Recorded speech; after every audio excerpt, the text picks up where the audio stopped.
Hello everyone, I welcome to the course Manipulated Robotics lab course. Today we are going to see the sixth exercise. The exercise name is Workspace Calculation Using Forward Kinematics. Already we have studied what is forward kinematics. So in forward kinematics, if the joint coordinates are known to us and then with the help of joint coordinates, this forward kinematics will give you the formula.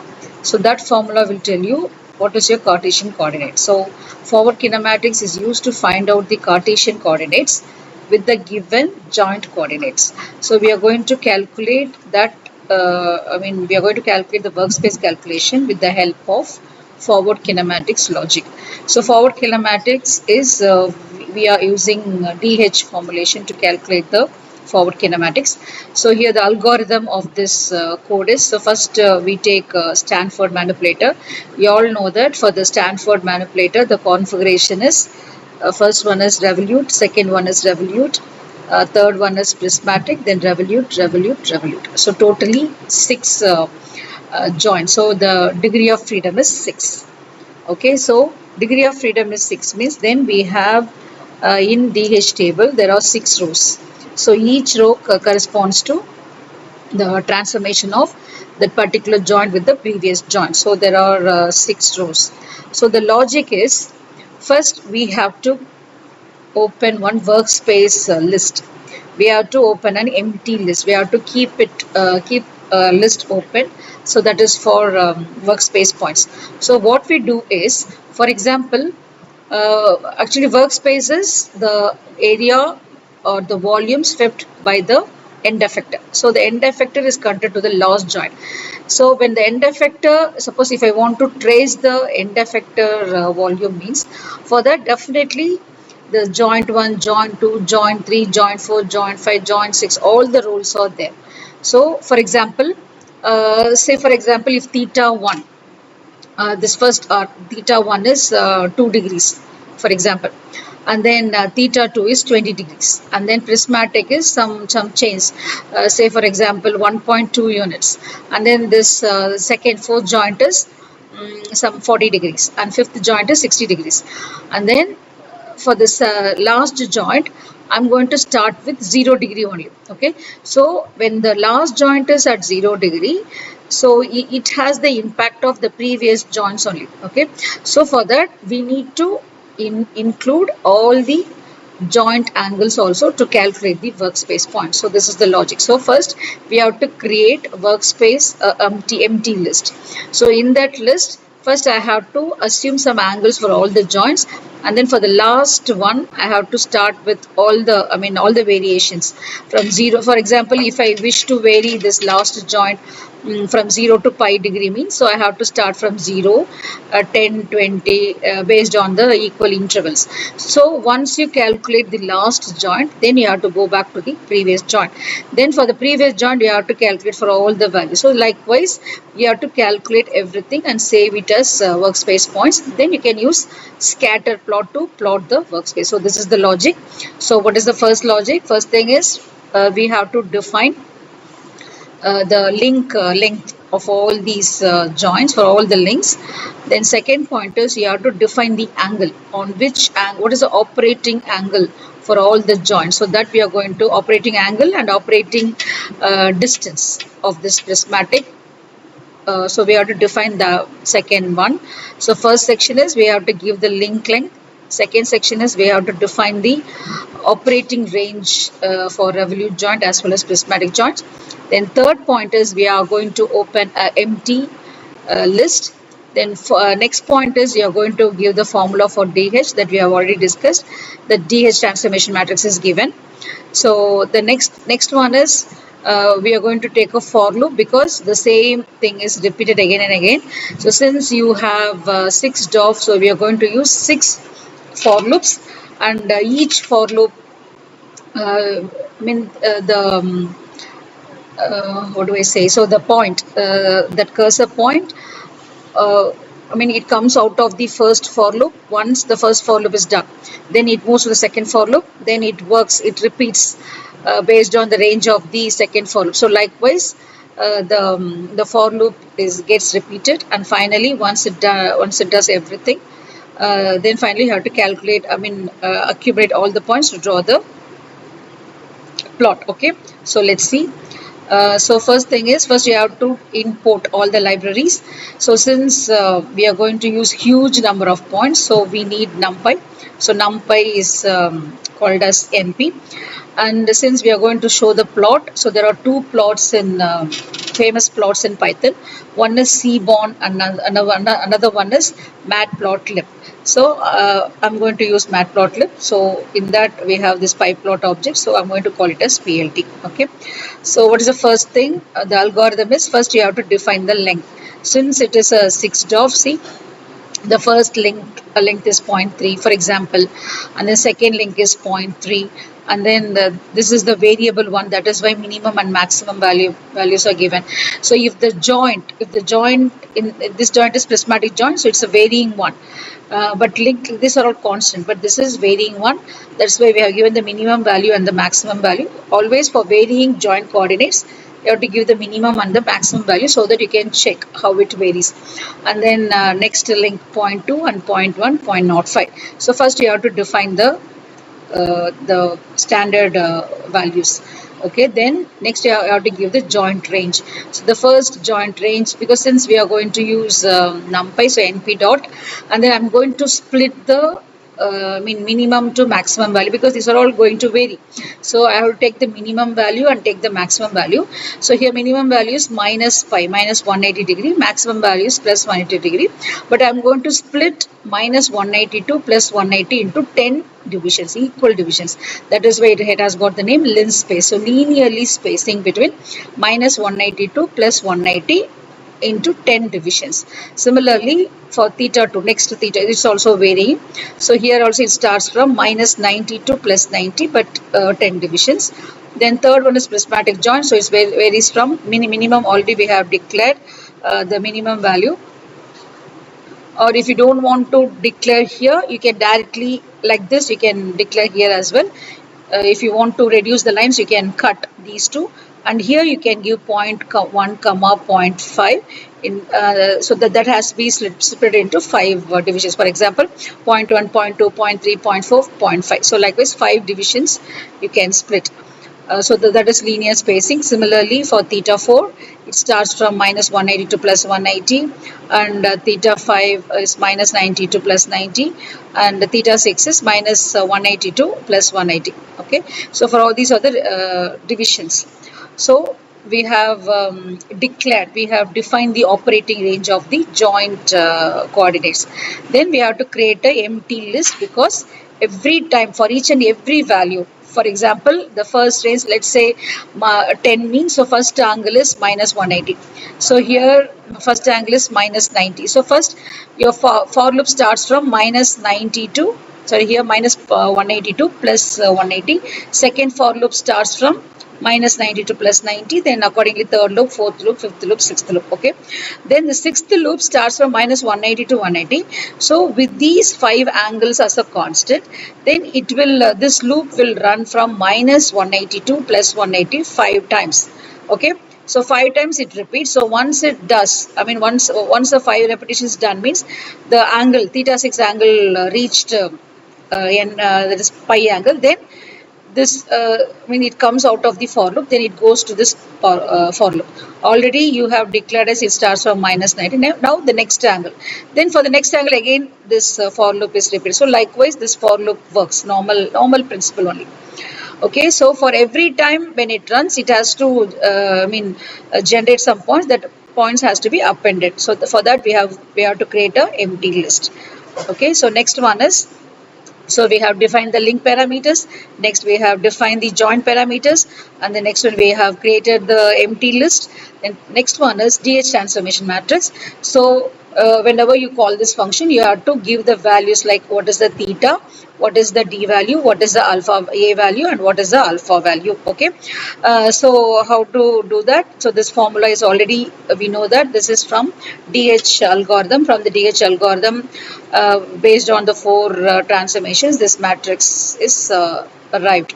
So you have to use this matrix. So this is, since you are going to use the same function many a times, so we have defined as a function. DH transforms a function name. Inside it is with the parameters. So we have to give the arguments. Then this function, since we are going to use this as a function, we have to use the keyword def. Def is a keyword.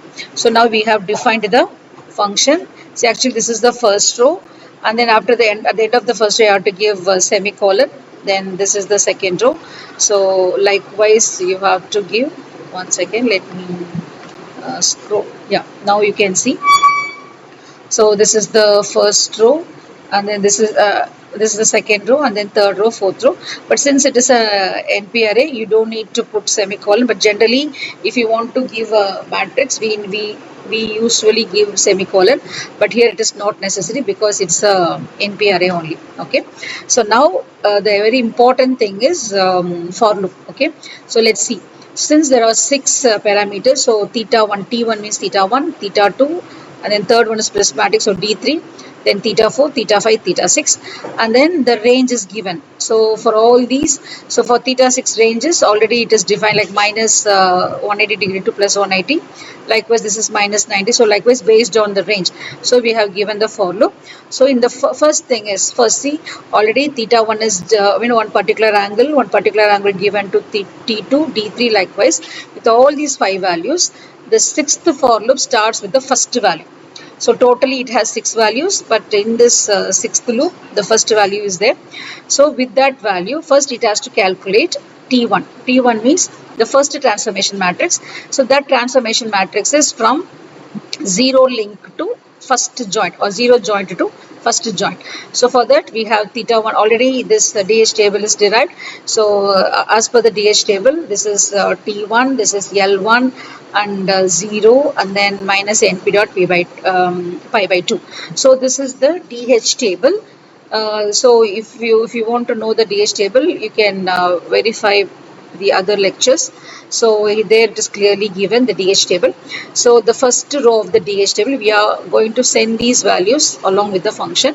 So this function takes the values and it goes here, and this T1, L1, 0, pi by 2, everything will be substituted in this, and it will return the matrix.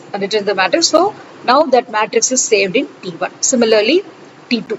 So T2 is the T1. Already we have T1, because the OM matrices, you have to calculate the current matrix with the multiplied by the previous. Like we have to do pre-multiplication. That is we have learnt in transformation. So this is first T1. Then T2 is the transformation from first joint to second joint. Okay, for that you have to multiply the previous one, T1, and in Python the multiplication is given as at the rate of symbol. Then you have to pass the second row. So DH transform of second row. So now the cursor moves over here. Then it passes the values to the matrix, and it calculates, and it will return the matrix. That matrix is saved in T2. Then now T3. T3 is the transformations between second joint and the third joint. So already we have calculated from 0 joint to 2. So T2 represents from 0th joint to second joint. Okay. So that T3 is calculated. Then now it is the fourth table. In fourth row of the DH table, likewise we have to calculate all. Then finally this D6 will give you the OM matrix. So this OM matrix says this from 0 joint to 5th joint into the current 6th joint value. So finally the matrix, this T6 will give you the OM matrix, or I can say forward kinematics matrix. Okay. So once again, so once this will be repeated for this based on the theta 6 range. Once it is done, then again this value likewise.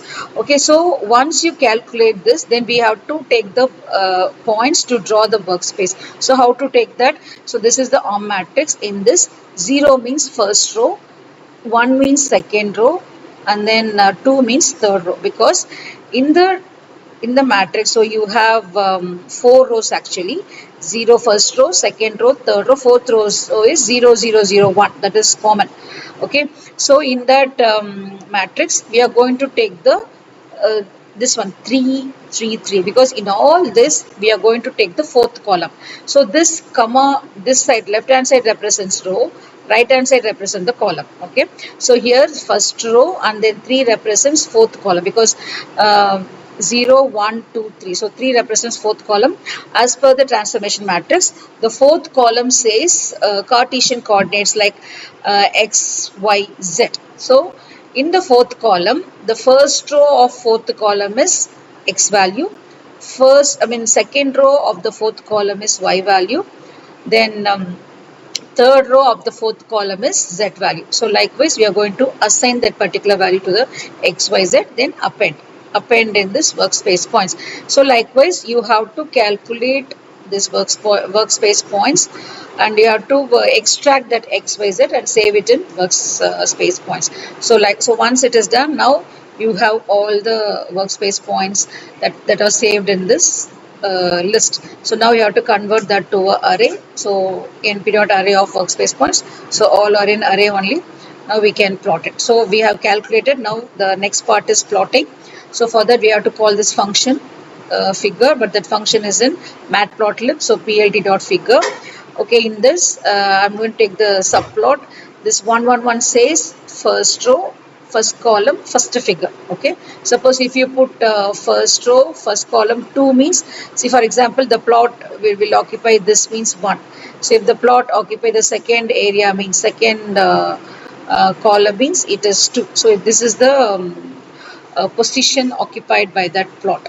Okay, then the projections here we are going to draw the 3D plot. Okay, so now we are going to plot with respect to x, y, z.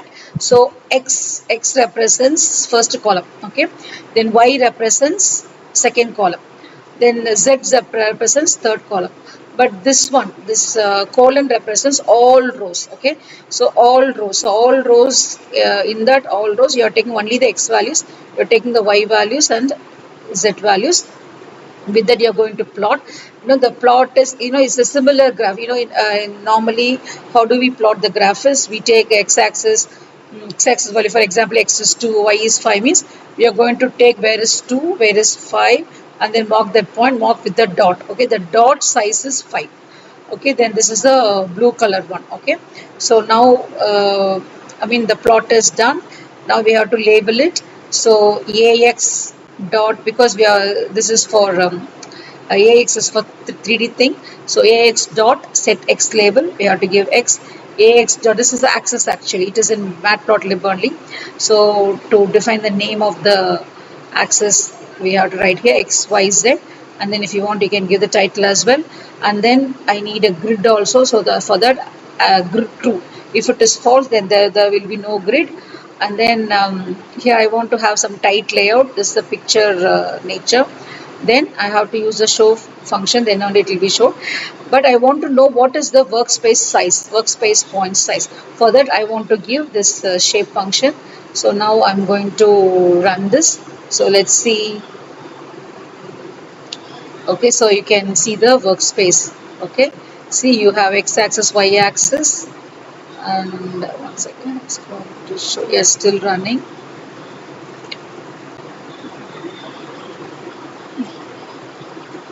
Okay, so the concept is simpler only. First you have to define the link values, link parameters values. Next one is join parameters values. Then you have to define the DH table, workspace points, and you have to give the for loops.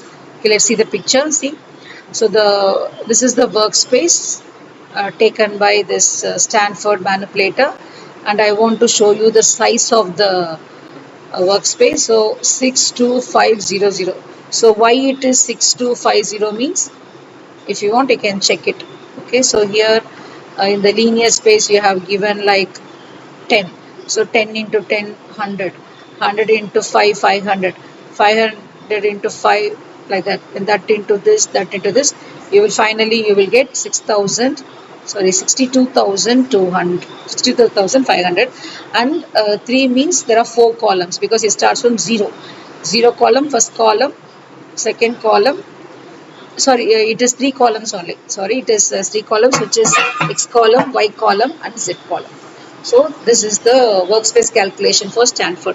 Similarly, the same thing we are going to follow for 2-hour manipulator. In 2-hour manipulator, there are 2 links and then there are 2 ranges only. So here the range is from 0 to 2 pi 360 degree, but we are going to take more divisions, so 100 divisions. Then again we are going to define the workspace points, just termed as empty. We have to reserve it. Then this is the DH formula which we have already seen, and since there are two joints, so we have only two loops.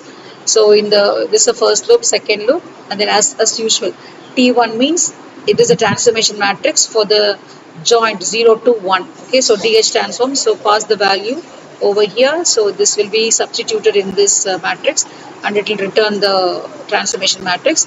So that will be saved in T1. Then T2 is we need to know 0 to 2.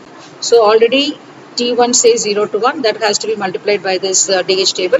Then finally we need to save the point. So here there is no Z because this is a planar manipulator which has only X and Y.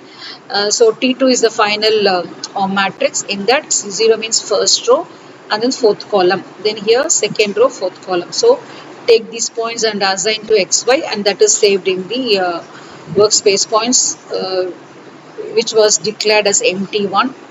Okay, then next one is as usual. So once all the workspace points are collected, we have to convert into an array. The next one is same figure function scatter. So here in this scatter we are going to take all the rows, first column, all the rows, second column. Here the size is 10 and the color is red color. Then as usual axes are there, and grid is true, XY label, title, show. Okay, so you can see the workspace. We all know that for 2-hour manipulator it is a torus. So it's a, let me reduce this. Okay, so it's a torus shape for the 2-hour manipulator. Similarly, we'll do SCARA. In SCARA, there are 4 things. One is because SCARA is R, R, P, R. So revolute, prismatic, and revolute. So further, we have to define the length, and then 4 parameters, theta 1, theta 2, then prismatic and theta 4. Then again, we have to reserve a space for workspace points. So for that, one list is created. Then since there are 4 parameters, so 4 loops you have, same thing. So T1 means from 0 joint to first joint, pass the value to the DH table, it will calculate. So likewise, so this is the OM matrix, but SCARA is a spatial manipulator. So it has X, Y, Z. So the last matrix in that first row, last column is X, second row, last column is Y, and third row, last column is Z. So we have to append accordingly. So now once the for loop is done, so all the points have been appended. So convert that to an array. Then as usual for plotting, plot figure and add subplot. Okay, then this add subplot is optional. Even if you give that, it will display only. Then scatter, again this is, it says all rows, but first column is X, all rows second column is Y, all rows third column is Z. And then the size is 5, and your color is red color, and then this is the emissivity, the clarity. Okay, then as usual labels and title true. So this is the workspace of the SCARA manipulator. Then the last one is Puma. Puma is 6-hour manipulator. It has 6 joint variables. All are revolute only. There is no prismatic. So for all these, the ranges are given, and then the how many divisions are also given. Here also the same workspace empty, and we have 6 loops, and we have to calculate the transformation matrix. The last matrix will have the OM matrix. So again, the first row, fourth column is X value, second row, fourth column is the Y value, third row, fourth column is the Z value. So accordingly it is assigned, then that is saved here. And finally, once all the for loop is done, then those values are appended in workspace points. So convert those to an array. So now we have all points. Then as usual, figure function, add subplot, then scatter. So here all rows first column, all rows second column, all rows third column. The size is 10, the color is red. Then you can give X label, Y label, Z label, then the title, and they have to show the function. So now it will show the plot. So this is the plot for workspace of Puma. Okay, so I'll stop here today. So in today's lecture we have seen how to calculate a workspace using forward kinematics. So the algorithm is simple. Define the link parameters, define the joint parameters. Since the joint parameters are varying, so we have to give the minimum value and maximum value. Then now we have to split the number of points using linspace function. So we have to create a workspace empty list, and we have to take the for loops. The number of for loops are dependent on number of degree of freedom. So the for loop is based on the variation, the starting range and the ending range.